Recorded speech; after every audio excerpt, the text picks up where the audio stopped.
Araw-araw akong dumadaan dito sa National Highway o tinatawag nating lansangan. Napansin ko, hindi lang pala mga sasakyan yung makikita dito.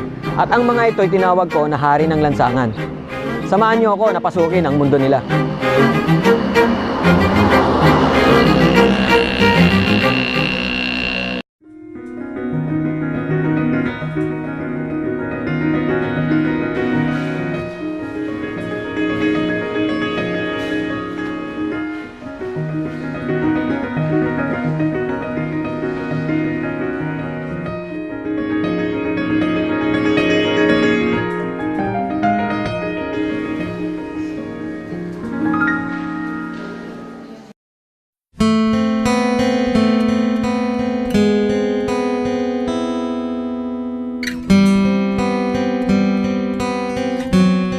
I'm Dr. Johan Lee. Okay, I graduated my residency training at the National Center for Mental Health. I find my course very interesting. That's why I got this job kasi during my training here in Ilocos, nakita ko wala na psychiatrist.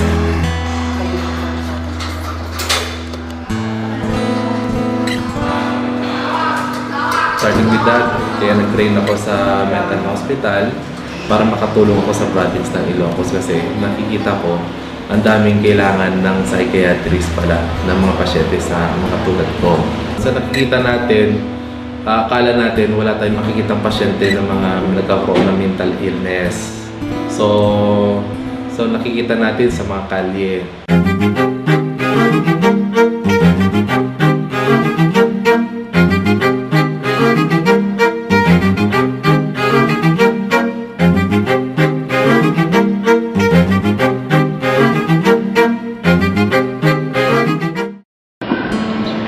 Taong grasa. Bakit nga ba sila tinawag na taong grasa? Siguro ba dahil sa kanilang pananamit, sa kilos nila, o dahil ba sa mga kilos nila? Dito sa Bantay, nakilala ko si Mang Rico kasi dito raw siya namamalagi eh. Kaya susundan natin yung kung ano yung mga ginagawa niya dito.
Siya nga pala si Rico, tatanungin natin siya kung anong ginagawa niya dito. Tapos, kumain na ba siya? Rico, nangang ka? Hi! Kampay! Kumain ba yan? Yeah! Tira! Ay, kaba!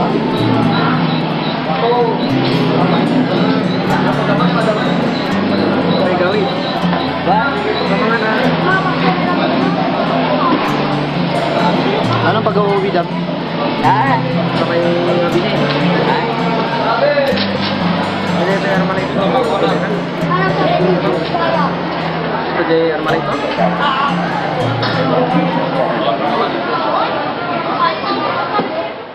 So what happened to them is nagkakaroon ng impairment yung kanilang reality.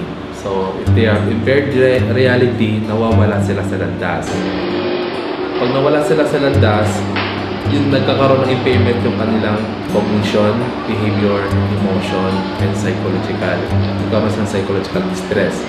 So yung family nila, hindi na sila makayang aalagaan.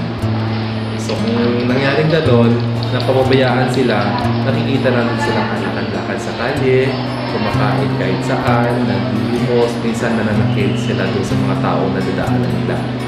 Kaya nakita natin sila o natatawag natin sila mga tao grasa.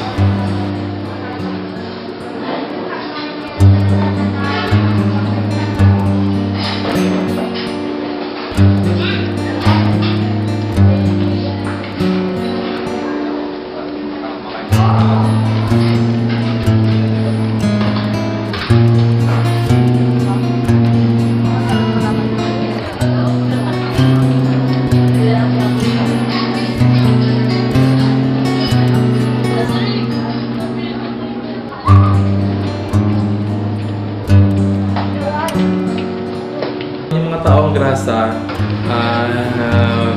ang iba sinasabi nila wala silang matitirhan. So kung they are emotionally fit or behaviorally fit, matatanggap pa rin sila ng kanilang mga relatives. Kaso lang, pag na-interview natin sila, nasasabi nila sa ibang lugar pa sila nagagaling.